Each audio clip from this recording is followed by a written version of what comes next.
Just making a real quick video on how to properly ventilate the 2AZ FE.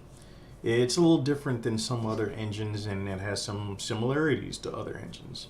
But when it comes to the use of a catch can, you do not want to use it on the PCV side of the motor.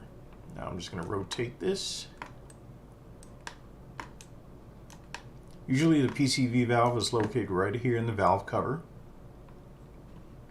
In this particular representation, there is a racing check valve used to block boost pressure from getting past the PCV valve and entering the head.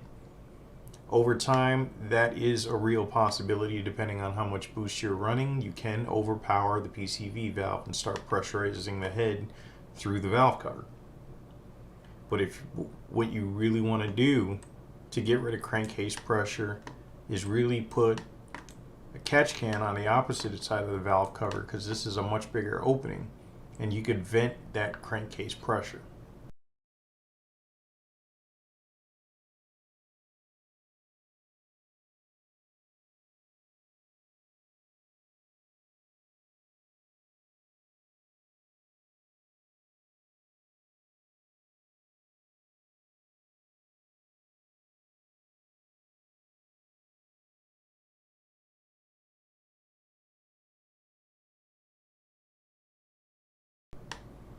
Leave the other side alone.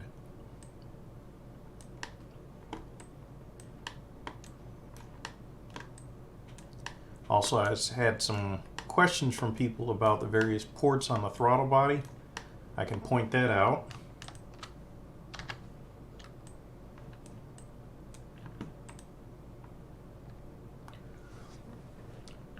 So on the throttle body, you got, let's see, these are your coolant lines. There's no entry and exit. You just kind of hook them up. Either side really doesn't matter. But if you look at the configuration of the hoses, they're kind of pre-molded to give you an idea on where which one goes to. One of them is going to end up coming from a port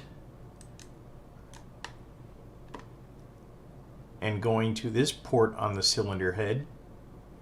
And the other one is going to be coming from one of these ports and going to this port here on the front of the engine block.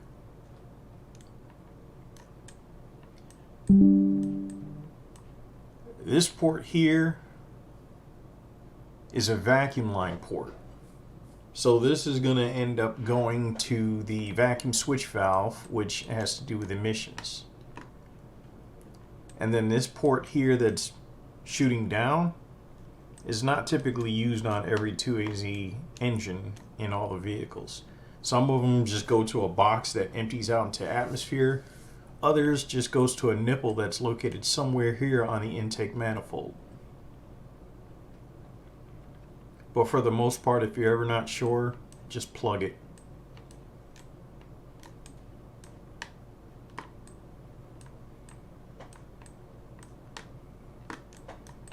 I should do a live video one day just so people can jump in and ask questions.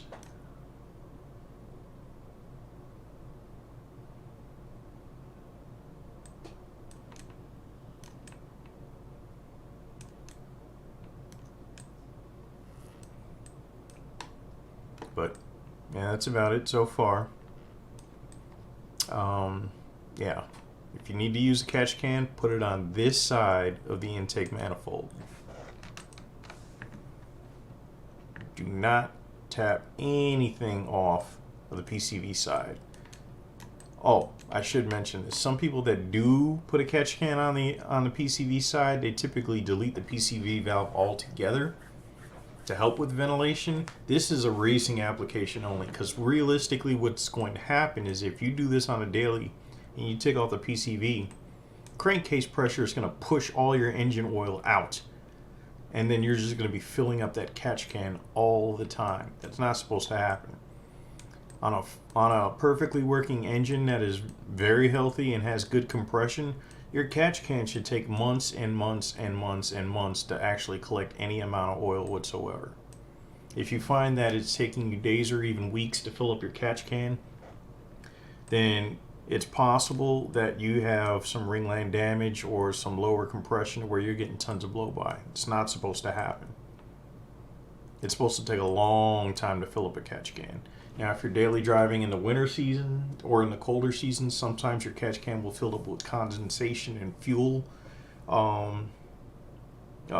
mixture of fuel, condensation, and oil deposits, and it will smell like alcohol for the most part. And it kind of looks like just some old apple cider. But if you have a lot of blow by, then it will look like cappuccino. And that's not necessarily good either. So I think that's all I got for this video right here.